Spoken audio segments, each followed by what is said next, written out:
Here we go. Oh my god, I forgot I had my bonnet on. This is so embarrassing. Now we're going on a quest. We're going to the Oracle. Is Clarice going to the Oracle?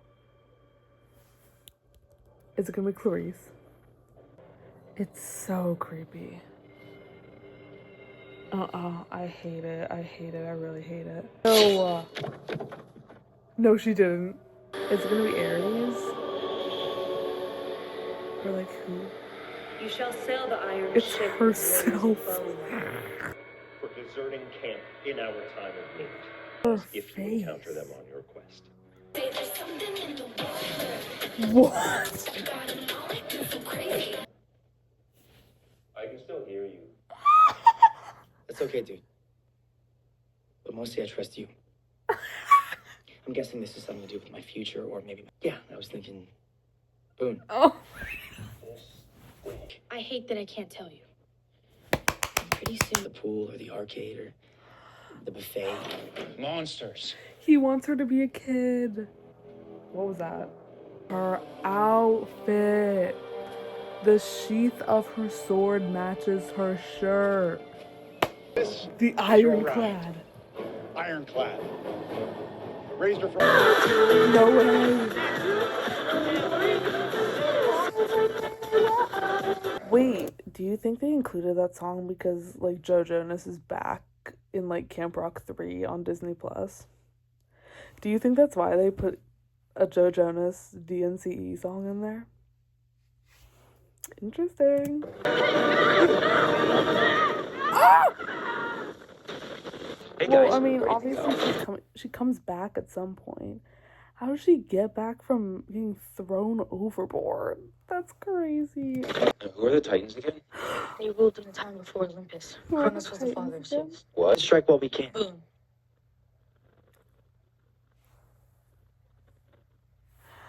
I love this, guys. I love this. This is so awesome. You just say Boone to win any argument ever in your room. It was like seeing my brother stab my sister in the back. Your father. Your dad told me. Mm-hmm. Apparently, he still thinks there's hope for you. I disagree. It's Fred. You didn't know her. What? Thalia and I were on the run together for 2 years. You were with us for 2 months. He You were just a kid. Thalia hated Zeus. She kind of has a point. I can't wait to see like Thalia's actual perspective on all of this, to see like what she actually believes. Because I think to some extent what Luke is saying is true, but at the same time, we know that she doesn't join Luke's side. Like, oh my gosh. Great prophecy. Oh Lord, no! You know about the great prophecy. And you don't. I love when Luke clocks it. See? This is how the gods divide us. By walling off the truth. I actually don't want to know. Because you're smart, Period. or because you're scared. Oh, Demigods and monsters. We don't really use that word here. no. No. No. If Luke says mythics right now, I'm gonna flip. You could end the war. He's still trying to convince them. Oh my gosh. Wait, so Annabeth knows the Great Prophecy. Is that what that means? And Luke does too, maybe, if Kronos told him the right thing. Oh.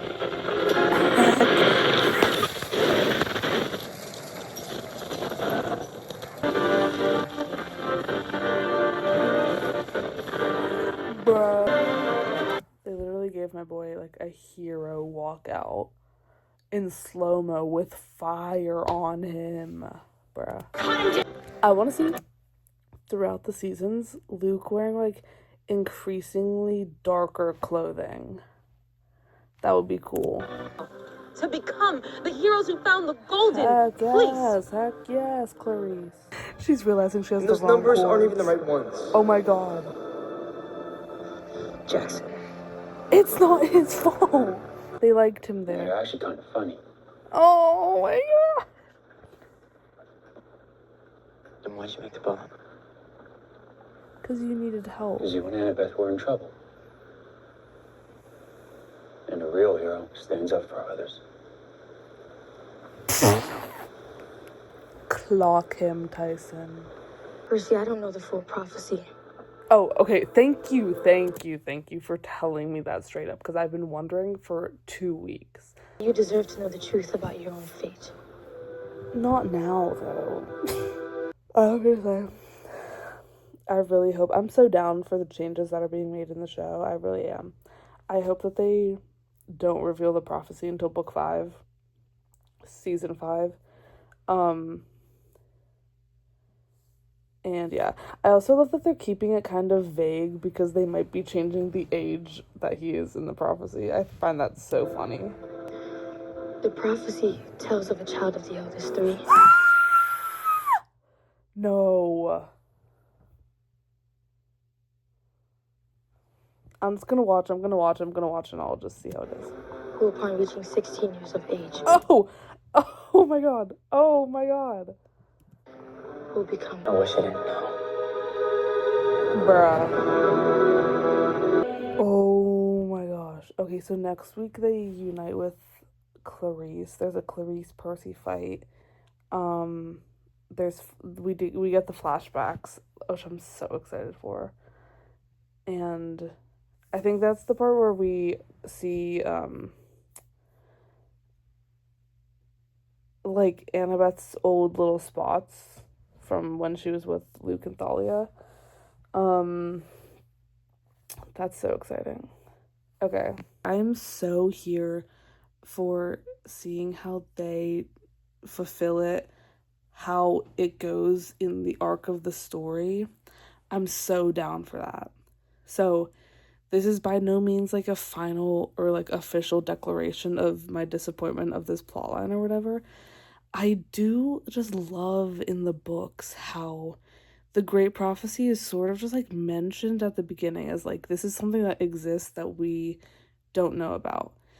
And then in the last book of the series, Percy finally hears the prophecy, and it's like this huge devastating moment of him like realizing that he's like destined to die, destined to destroy Olympus, that Annabeth has known about it this entire time and hasn't told him.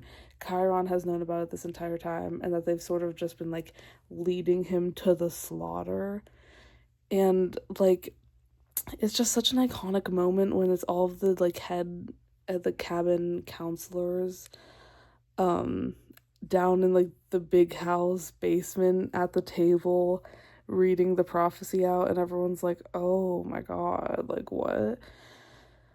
I love that moment. And I feel like this, which they didn't say the full prophecy here, but she said basically what it said. So yeah, because I just feel like the way it was revealed in book 5, because like it was giving very much like, oh, this is happening like right now, and we get like the whole thing all at once, whereas this is like a teaser of the Great Prophecy. I don't know. I wish they didn't reveal it so much now, but that's okay. Other than that, I don't know, I like that episode. I love the Luke stuff, like it's so complex. And the Clarice stuff also beautiful. Yeah. That was so fun. I'm going to bed. Merry Christmas. It's not Christmas, but you don't care. So now we're doing my breakdown of episode 203. Wicked Witch, Madame Marvel. Anyway, this episode was such a joy. I feel like, yeah, I just loved it. I feel like the plot in the beginning of Sea of Monsters is sort of like not not me starting off with the clock of this book. But like Sea of Monsters is like everyone's kind of least favorite book in the series. I think that's I don't think that's a hot take. The plot, especially in like the first half, not super exciting. When you get to like Cersei, that's exciting. When we get to the sirens, that's exciting. When like Luke on the boat, that's exciting. And that's in this episode a little bit, so like whatever. But the plot itself, there's not a whole ton to it. When they meet up with Clarice and they're fighting Polyphemus, that's tea. So I really like that they're taking, like, this episode was so character driven and I loved it. So I'm gonna go scene by scene. I actually have the episode pulled up in front of me.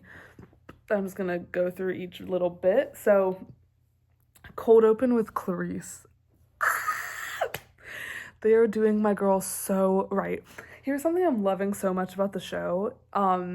They're doing this most notably with Clarice and Annabeth. But I mean also everyone. I'm just like really noticing it with Clarice and Annabeth because on one hand, it's like these books were written in the early 2000s. Maybe having the female characters fleshed out and fully realized wasn't the main priority at that time. So I'm loving this new, like, cleansed look at how Clarice is not actually this evil, mean girl that we are told that she is. And then also all the development with Annabeth, all her layers, all the pressure put on her. But then again, also like Tyson and Grover are also so developed. Luke as well. There's so many, and Percy, of course. But like in the books, I feel like we get a lot of Percy's layers and all of that stuff because it's from his own POV. But yeah, I'm like, specifically Clarice in this episode, they are so profound for doing this with her. So she first gets her prophecy. She goes up, by the way, like the set deck for this scene, it's terrifying. Like, I was so scared, and I found this to be scarier than Percy's oracle scene, especially because she decapitates the mummy and then the head gets back onto the body and she's just like moving so, like, it was actually scary. I'm watching it right now and I'm scared again. Okay. I'm trying to recall why are there no captions? Oh, okay. The prophecy. Let's go. So her prophecy she gets, I guess, shall I say first, her prophecy is delivered to her by a vision of herself, which is so profound. Because the oracle is sort of meant to be like, it's not explicitly stated like what exactly the oracle appears as, but it's like either someone you fear, someone you dislike, someone who's like a big figure in your life who presents stress is sort of how I get it. We don't get a lot of scenes of people getting prophecies is the thing. But yeah. So Clarice delivers it to herself. But are like notably in season 1, Gabe Ugliano delivered it to Percy, and that was like the person that Percy hated the most. And so having Clarice be her seeing herself. Oh, also I feel like I bring this up every time I do like an analysis thing, but I always listen to Seaweed Brain podcasts because they are the biggest geniuses on this earth and they just like understand this show so well. But they were talking about how Clarice really only has herself in her life, and that's like another part of why she showed up, why she's her own vision, because like who else would it be? Insane. Okay, so her prophecy is, you shall sail the iron ship with warriors of bone. You shall find what you seek and make it your own, but despair for your life. Entombed within stone, it's still going. And fail. ... Okay. I'm going back. Okay, so it's like, Okay, it's like you sail on the ship with the bones, bruh. Oh, this is gonna kill me. The first line is very simple. It's just like you're sailing on the ship with the warriors of bone. That obviously happens. The ironclad, all the dead soldiers. Find what you seek and make it your own. That's sort of like, I guess like her getting them on her side. I don't know. Make it your own. Yada, yada, yada. But despair for your life entombed within stone. What that means, don't know. Despair for your life entombed within stone, maybe like Polyphemus's cave. Sorry, I can't say his name. And then the tea is that they cut off the end of the prophecy, but here it just says and fail ... But it's like and fail without friends to fly home or something like that. Without friends to fly as you fly home, as you go home. It's something with the tea of like Clarice, because like Clarice does fail to make the prophet or to do what she's trying to do, but in the end, her friends help her. But the tea is that like they give her the fleece and then she flies home alone because Percy can't fly on the plane. And so it's like very, very dramatic, but it actually is like kind of a sweet ending. But I love like this look, this dead-eyed, disassociated, just like dead look she has.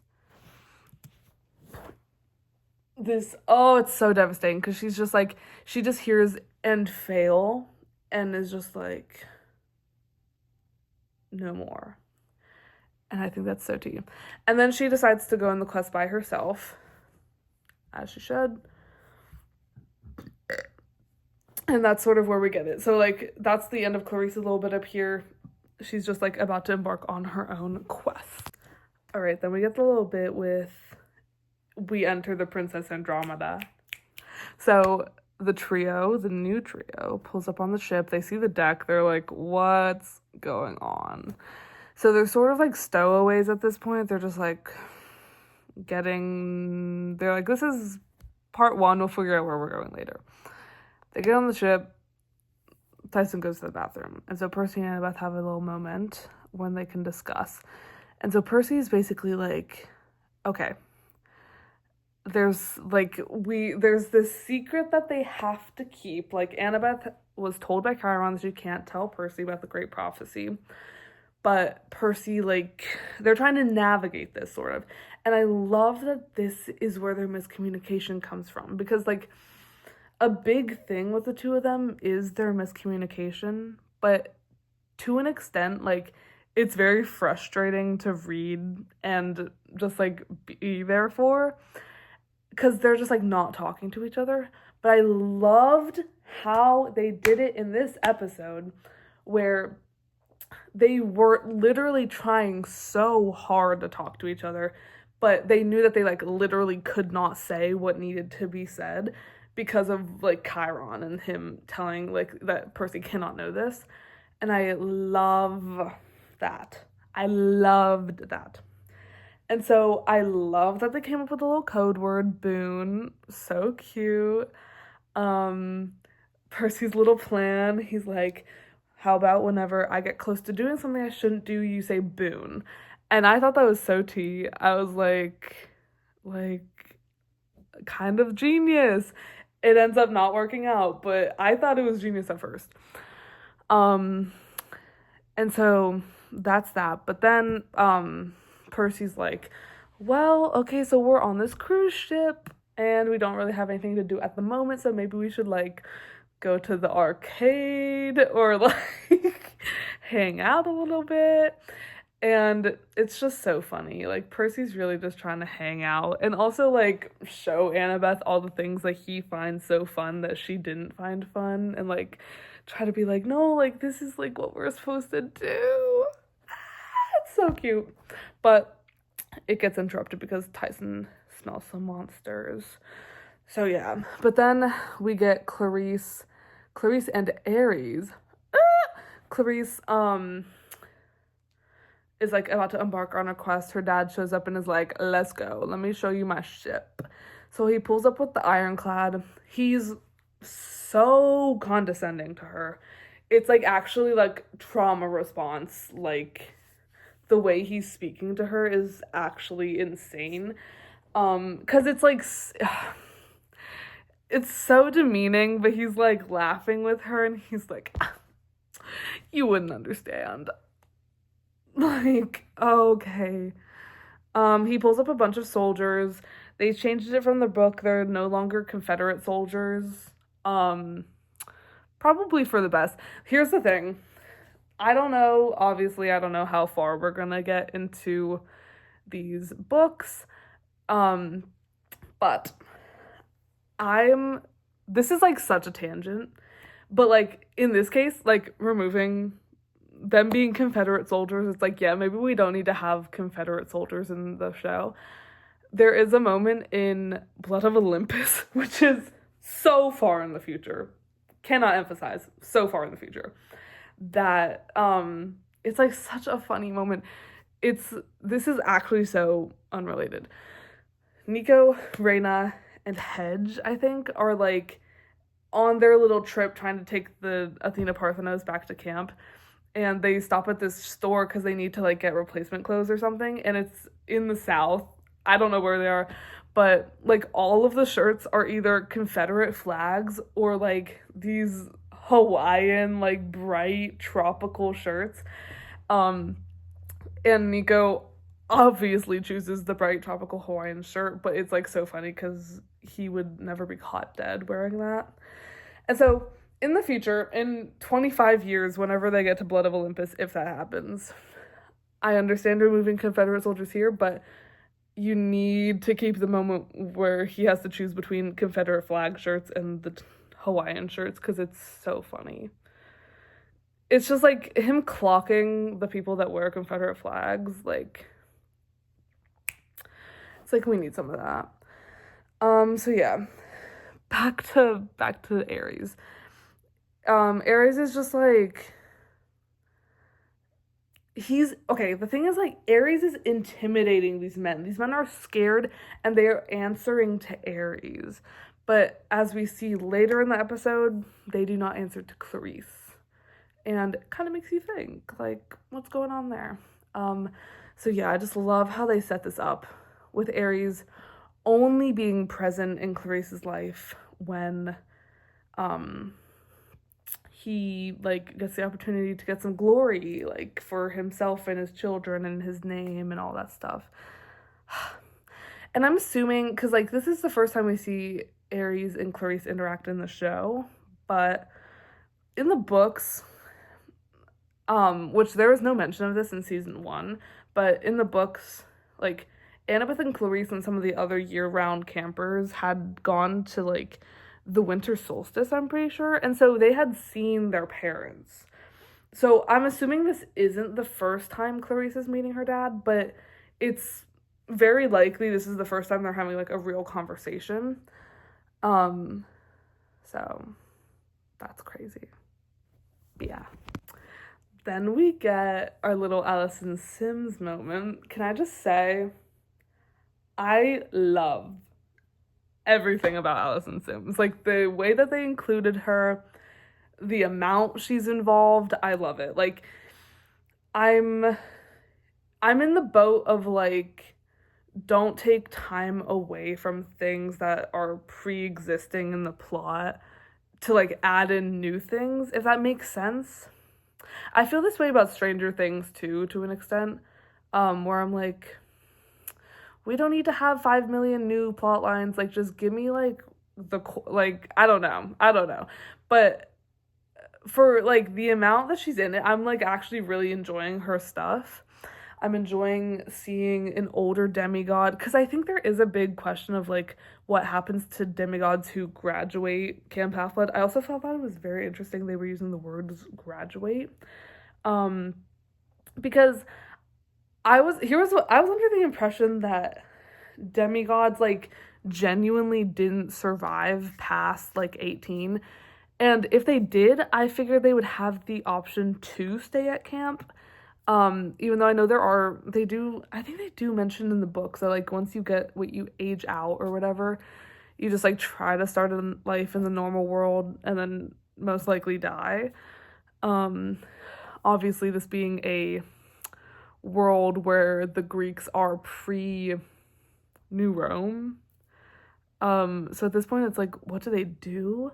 And I love seeing like Allison's experience. I don't know.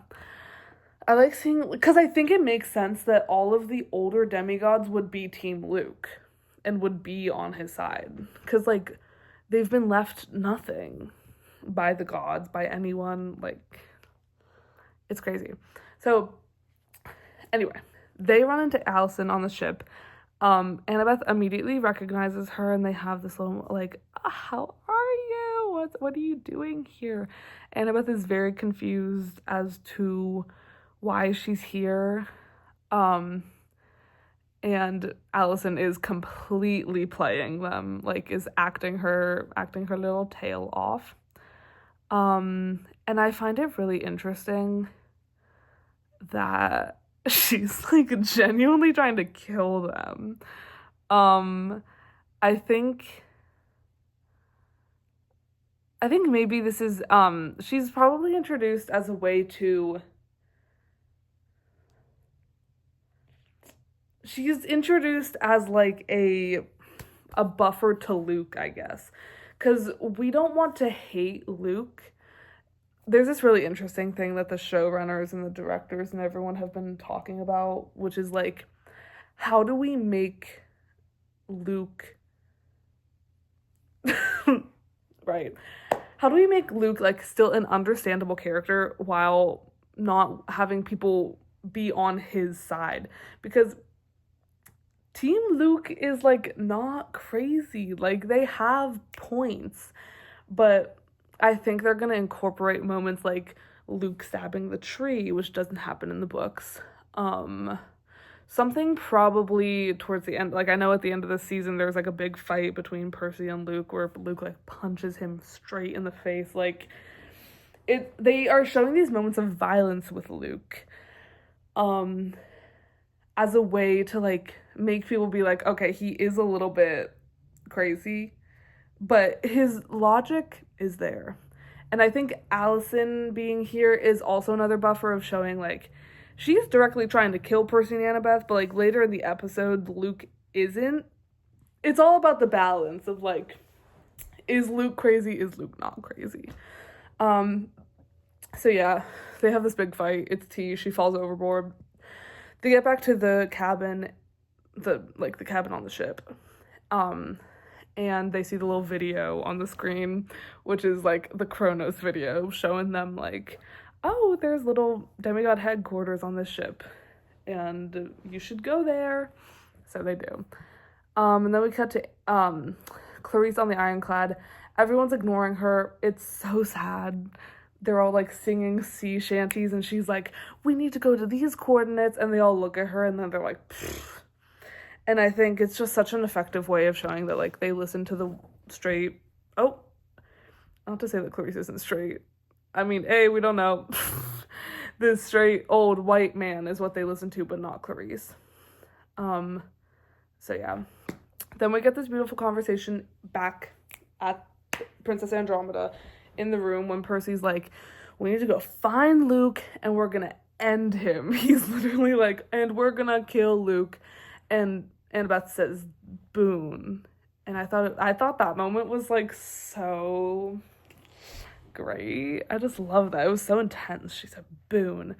And then Percy goes, okay. And he like realizes that his plan is flawed. They can't use the Boone thing because Annabeth can just use it whenever she wants to win an argument, which is so real. So they try to come up with a new plan. They have this like deep discussion about Luke because Annabeth is not ready to like fully believe that Luke is evil, but Percy is like so convinced Luke is gone. There's no more Luke, whatever. And then Annabeth says this beautiful line about how seeing Luke stab Thalia's tree was like seeing a brother stab a sister in the back.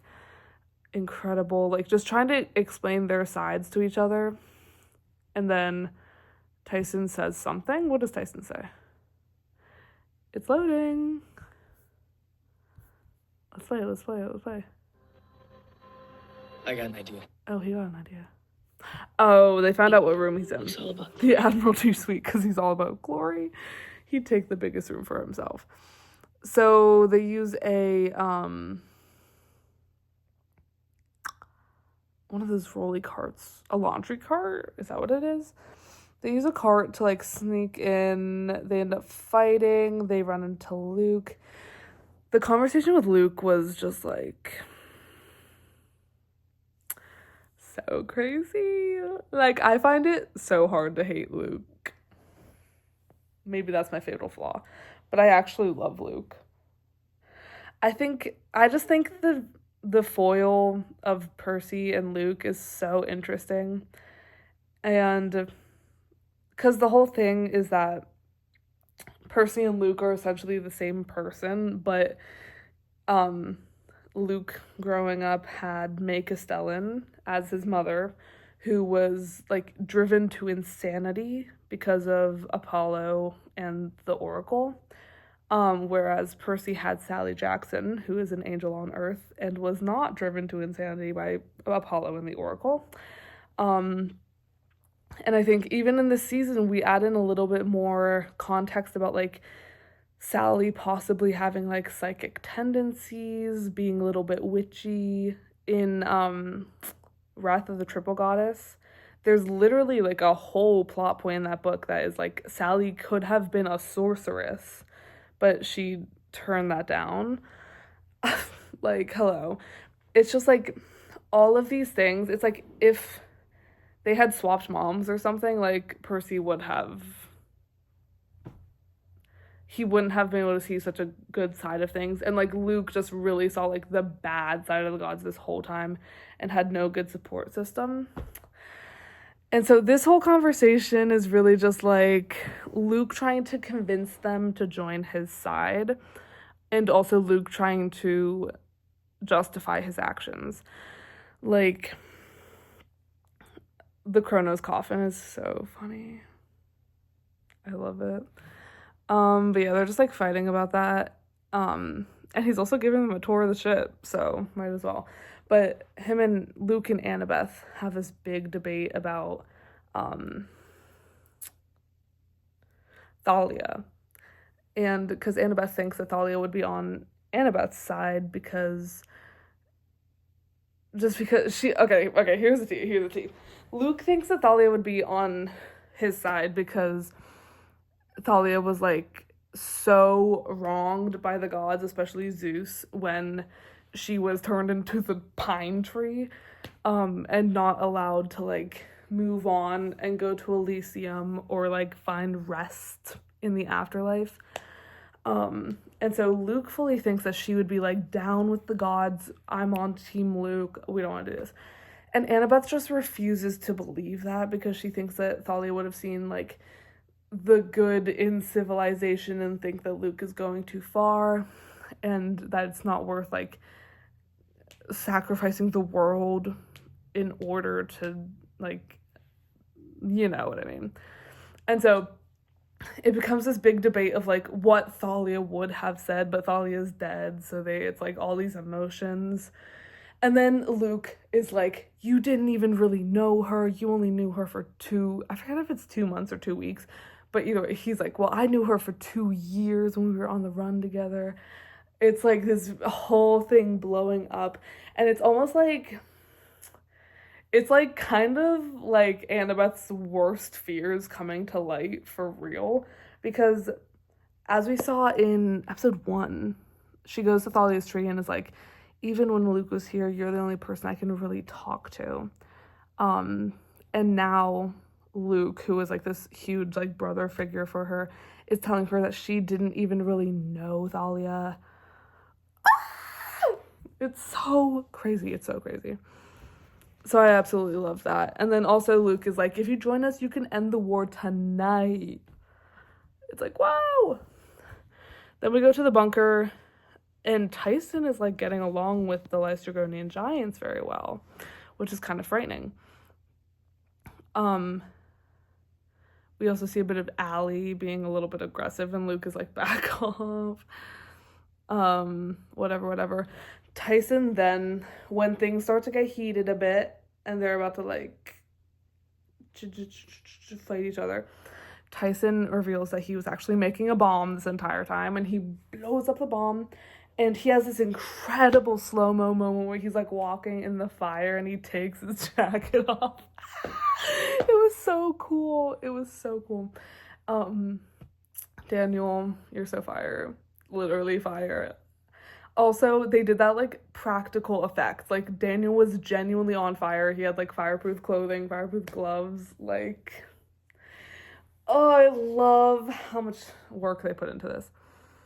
So then, yeah, they're fighting, they're escaping, they're trying to get off this boat, and then they sail away. Come sail away, and they use the thermos winds to get away from the boat. Then Clarice has this beautiful, beautiful speech, like genuinely gorgeous speech, to all of these people about, like, wait, I don't even remember what happens at the end of this episode.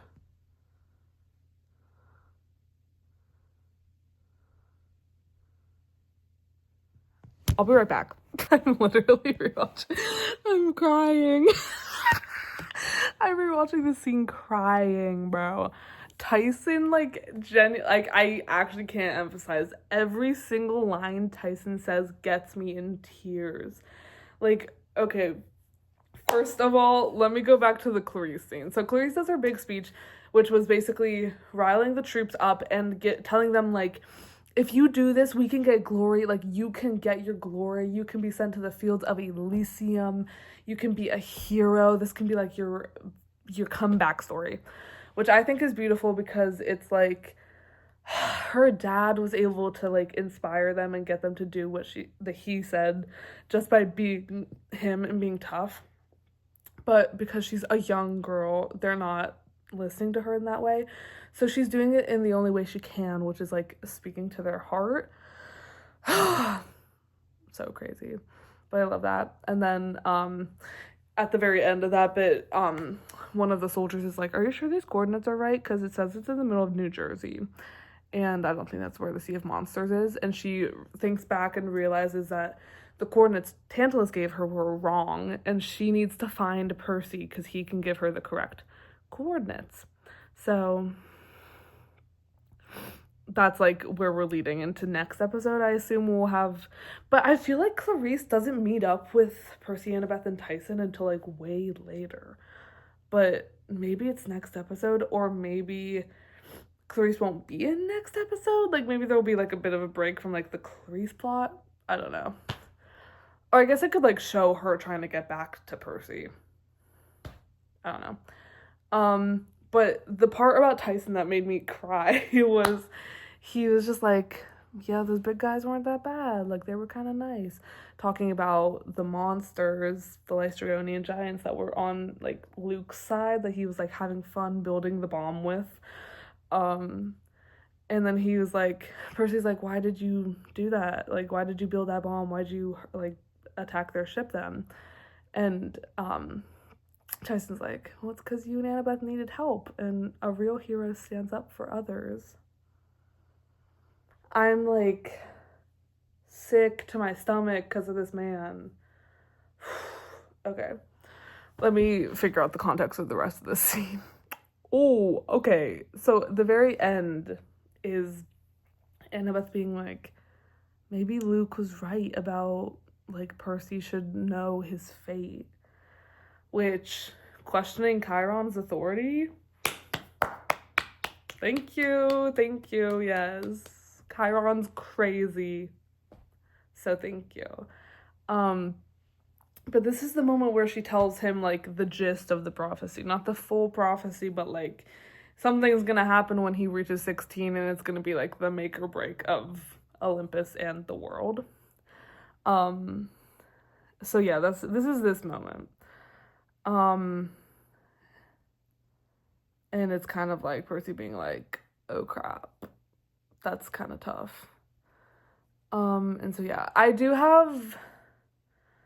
like I already talked about this, but I'll pretend I didn't and say it again, but maybe I didn't. I don't know. When this happened, when I first watched it, you could probably see in my reaction that I was a little bit like, because I really love the part in Last Olympian when the prophecy is revealed to Percy. And I kind of like the idea that it's like, this whole time Annabeth and Chiron have known what's going to happen but didn't tell him, and he feels so betrayed by that. But I want to see where they're going with this, because every change that they've made up until this point has a purpose and a reasoning to it. And so I'm sure this is going to have some reasoning. I'm sure this is going to make sense in the end. So I'm not going to judge too quickly. Also because it like doesn't really matter to the plot. I just like the moment in Last Olympian when they go to the basement and then they tell Percy the prophecy and he freaks out. Because I feel like a lot of the Last Olympian, not a lot, but like there's quite a few moments in Last Olympian that are like really tense because of the prophecy just being revealed to him. I don't know, but I'm gonna let them cook. So yeah, that's the end of episode 3. From what I hear, episode 4 is a big one. It's sort of like the last one that people have seen. People who got like early screeners have seen episode 4. So we've heard a lot about it, and it's really good apparently. So I'm so excited. And it's coming out Christmas Eve, I think. I think that's what next Wednesday is. So yeah, lots of crazy stuff coming. But that's all for now. Love this episode. Bye!